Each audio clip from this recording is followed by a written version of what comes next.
Bonjour et bienvenue dans cette nouvelle vidéo de Confi UI. Cette fois-ci, nous allons voir un workflow qui s'appelle le Scribble Workflow. Donc, c'est quelque chose qui est un peu passé de mode, mais en fait, c'est toujours aussi puissant. Alors, en fait, le principe, donc ça se fait uniquement sur Stable Diffusion 1.5 actuellement. Et ça va être avec un contrôle net qui s'appelle Scribble. Le principe, c'est de mettre un dessin. Donc, comme je suis nul en dessin, j'ai mis un dessin de RG. Et on va pouvoir dicter la composition de notre image grâce à notre dessin. Donc, par exemple, donc on va regarder un petit peu comment ça se passe. Tac, tac, tac. Donc, comment c'est fait? J'ai un image to image workflow où je viens mettre mon image, je la resize pour être sûr qu'elle est bien, je la force pour que la largeur soit bien en 512. Je récupère la taille, je le connecte en empty latent space image. Donc l'astuce, je crois que je ne l'ai jamais expliqué. Donc là, par exemple, batch image, je vais faire clic droit et je vais faire convert widget to input et faire convert batch size to input. Et là, clac, ça fait une input. Si je veux la retirer, je fais clic droit. Voilà. Donc ça, je l'ai fait pour le width et le height pour pouvoir connecter directement les informations collectées ici. Donc ça me fait un empty latent image qui va être exactement à la taille de l'image. J'essaye d'avoir une description à peu près correcte.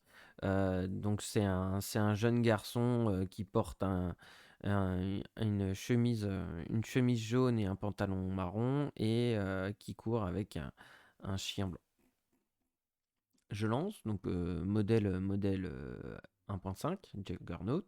Je lance, pas grand chose à dire sur le class sampler, et voilà le résultat. Donc il va pouvoir, on va forcer comme ça la composition d'image, la position à peu près, il va détecter finalement, basé sur le dessin, où doit se trouver le chien, où doit se trouver le personnage. C'est très puissant parce que ça permet de donner vie à des concept art qu'on a fait.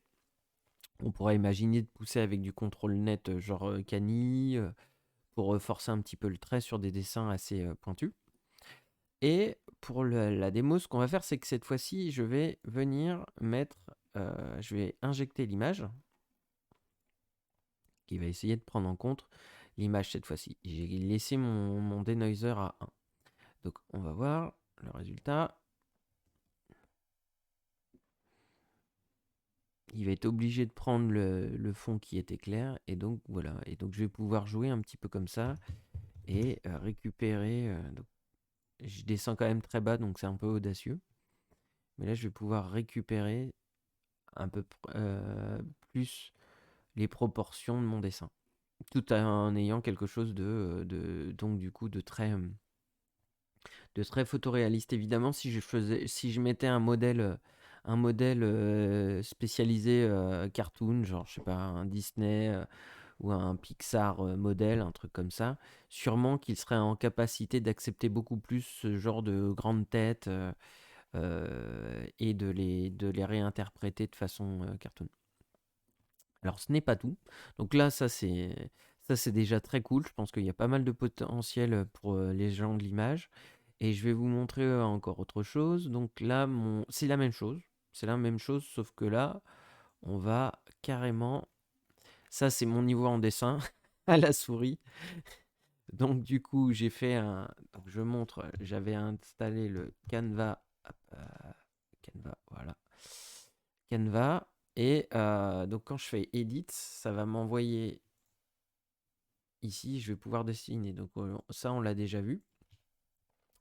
Donc c'est des custom nodes à installer et je vais pouvoir dessiner ce que je veux ou dessiner à la tablette sur Photoshop, loader l'image comme on a fait avec Tintin. L'idée c'est que là, du coup, il va pouvoir. Donc il y a pas mal de ratés. Hein, faut pas, je vais pas vous montrer tous les ratés. Enfin, il y en a quelques-uns déjà présents ici. Mais en jouant un peu sur les paramètres et surtout en changeant un peu les seeds, on va commencer à avoir des choses intéressantes. Hein, et donc là, on va avoir effectivement une personne blonde qui porte un t-shirt jaune, là, cette fois-ci. Bon, pour le pantalon, on n'y est pas. Et pour le chien, bon, on a plutôt un chien blanc. Donc ça, c'est assez costaud pour pouvoir créer des compositions. Si vous mettez une plage et que vous peignez en jaune en bas et puis vous mettez du marron avec des feuilles, il va interpréter le cocotier et la plage et il va réussir à créer une composition. Donc là, vous allez devoir quand même vachement, quand vous faites ce dessin-là, faites attention, votre prompt doit être assez clair si vous voulez vraiment aiguiller le résultat. Voilà, c'est tout pour cette vidéo. J'espère que vous allez bien vous amuser avec ça.